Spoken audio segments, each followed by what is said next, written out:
Mwongozo wa kujifunza Biblia leo ikiwa ni Agosti 9, siku ya Jumapili. Mada inasema umuhimu wa upendo. Juma lililopita tuligusia mada ya upendo kama inavyoonekana katika Wakorintho wa kwanza sura ya 13. Tunahitaji kuchunguza maneno ya Paulo hapa kwa kina zaidi. Soma Wakorintho wa kwanza sura ya 13. Fanya muhtasari wa kile anachotuambia kuhusu upendo. Paulo hasemi kwamba lugha, unabii, maarifa, ujuzi, imani na ukarimu ni bure. Vinakuwa bure tu ikiwa havisukumwi na upendo. Upendo anaozungumzia Paulo haudhihirishwi katika sentensi kama vile ninapenda strawberry au ninawapenda rafiki zangu au hata nampenda mwenzi wangu na watoto wangu. Wala haongelei aina ya upendo ambao mtu anautazama kwenye sinema, na hapana, si upendo wa ashiki. Ingawa kifungu hiki kimetumiwa sana katika hubiri la harusi, upendo huu hauwezi kushushwa kuwa hisia za mapenzi au fadhila au wema au ukarimu. Walakini vyote hivyo vinaiwakilisha kwa kiwango kidogo au kikubwa. Upendo huu ni neema ya pekee tuliyopewa na Roho. Kwa kweli, upendo katika Wakorintho wa kwanza sura ya 13 ni msukumo unaotolewa na Roho unaotuongoza kutenda kwa upendo, fadhila, wema na ukarimu.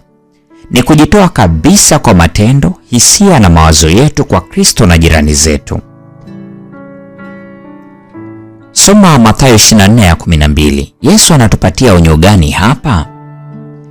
Ndiyo maana agape ni muhimu sana na walazima. Kwa uweza wa Kristo, hatuwezi kuruhusu upendo kupoa katika nyumba zetu, makanisani na maeneo tunayoishi. Tunao mfano wa Kristo msalabani akifa kwa ajili yetu. Ni udhihirisho gani bora na wenye nguvu zaidi wa aina hii ya upendo unaweza kuwepo? Ingawa bila shaka hatukuweza kamwe kudhihirisha aina hiyo ya upendo kwa kulingana, kwa neema ya Mungu tunapaswa kujitahidi kuudhihirisha katika maisha yetu wenyewe kwa kiwango chochote kile tunachoweza.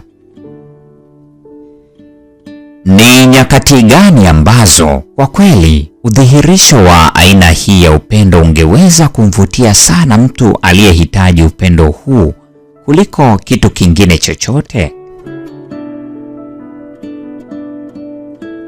Mpendo wa mfuatiliaji wa mfululizo wa masomo haya mwongozo wa kujifunza Biblia, leo ni Agosti 9, siku ya Jumapili, tukiangazia mada isemayo umuhimu wa upendo. Na kwa nukta hiyo ndio tunakuwa tumefikia tamati ya tafakari ya mada hii nzuri siku ya leo. Neema ya Bwana wetu Yesu Kristo, pendo la Mungu na ushirika wa Roho Mtakatifu dumu kuwa pamoja nasi sasa na hata milele. Amina.